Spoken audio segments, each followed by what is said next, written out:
Many people may not remember this, but Neil Armstrong was here from the very beginning. An experienced naval aviator and the youngest pilot in his squadron, he flew some 78 combat missions during the Korean War and returned home a decorated veteran. Armstrong later joined the National Advisory Committee for Aeronautics, or NACA, which was NASA's predecessor, as you learned. And there he was a test pilot at the Lewis Laboratory in Cleveland. He later transferred to Edwards Air Force Base, where he was a project pilot on many high-speed aircraft. Among them, the X-15. He made 7 flights in the X-15, reaching 4,000 miles per hour at an altitude of more than 207,000 feet. In 1962, Neil Armstrong was selected in the second class of astronauts, and in 1966, he and Dave Scott made history during their Gemini 8 flight by achieving the first docking in space. His calm and methodical approach to flying saved the mission after the spacecraft began spinning dangerously out of control. In 1969, Armstrong was selected as commander for Apollo 11. And on July 20th, with only about 20 seconds of fuel remaining, he safely sent that lunar module Eagle on the surface of the moon, meeting the challenge President John F. Kennedy gave the nation with 5 months to spare. Ladies and gentlemen, again, it is a high honor and pleasure to introduce to you Neil Armstrong.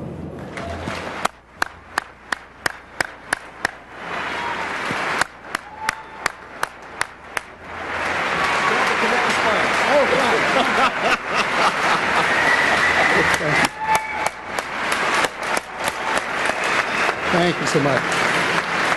Thank you. Thank you, Leon, and thank all of you. In the summer of 1958, the Congress wrote and the President signed the National Space Act, establishing the National Aeronautics and Space Administration. And I remember the time clearly. 50 years ago this week, I was high above the California desert, piloting a B-29 carrier aircraft and launching the X-1E, the latest and most advanced of the fabled X-1 research airplane series. NASA became an operating agency on October 1st, 1958. I found myself that Wednesday morning going to work at my same job, my same office, doing the same work that I'd been doing the previous day. It was a relatively easy transition. We were already riding on rockets in research aircraft. We already knew how to count backwards, 8, 7, 6, 5. We had merely to paint over the C in NACA and replace it with an S on our airplanes, our trucks, and vans. As the other principal components of the new agency, the Jet Propulsion Laboratory, the California Institute of Technology, and the Army's Redstone Arsenal in Huntsville, Alabama, assumed they were deciding what the minimum amount of painting would be required at their installations and what new responsibilities they would face. In any case, I suspect there are some number of people here tonight who remember the birth of NASA and were a part of the early days.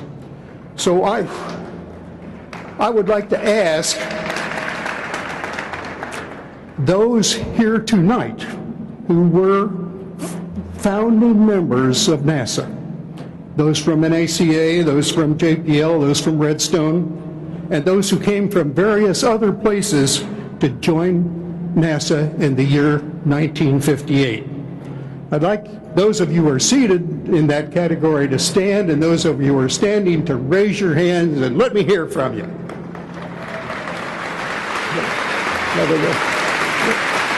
Congratulations.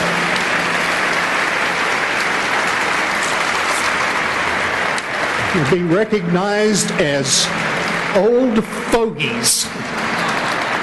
The old fogies that we are, and of which we are exceedingly proud. And here tonight, a half century later, We look back on what has been accomplished. Our knowledge of the universe around us has increased 1,000-fold and more. We learned that Homo sapiens was not forever imprisoned by the gravitational field of Earth. Performance, efficiency, reliability, and safety of aircraft have improved remarkably. We've sent probes throughout the solar system and beyond. We've seen deeply into our universe and looked backward nearly to the beginning of time. We were a competitor in perhaps the greatest peacetime competition of all time, the space race, USA versus USSR. Like a war, it was expensive. Like a war, each side wanted intelligence on what the other side was doing. And I'll not assert that the space race was a diversion which prevented a war. Nevertheless, it was a diversion. It was intense. It did allow both sides to take the high road with the objectives of science and learning and exploration. Eventually, it provided a mechanism for engendering cooperation between adversaries. In that sense, among others, it was an exceptional national investment for each side. I submit that one of the most important roles of government is to inspire and motivate its citizens, and particularly its young citizens, to love to learn, to strive to participate in and contribute to societal progress. And by that measure, NASA will, without doubt, rank in the top tier of government enterprises. The goal is far more than just going faster and higher and further. Our goal, indeed, our responsibility, is to develop new options for future generations. Options in expanding human knowledge, exploration, human settlements, and resource development outside in the universe around us. Our highest and most important hope is that the human race will improve its intelligence, its character, and its wisdom, so that we'll be able to properly evaluate and choose among those options and the many others they will encounter in the years ahead. And I look forward to watching the progress and those exciting developments and hearing a status report when we gather again for NASA's 100th anniversary.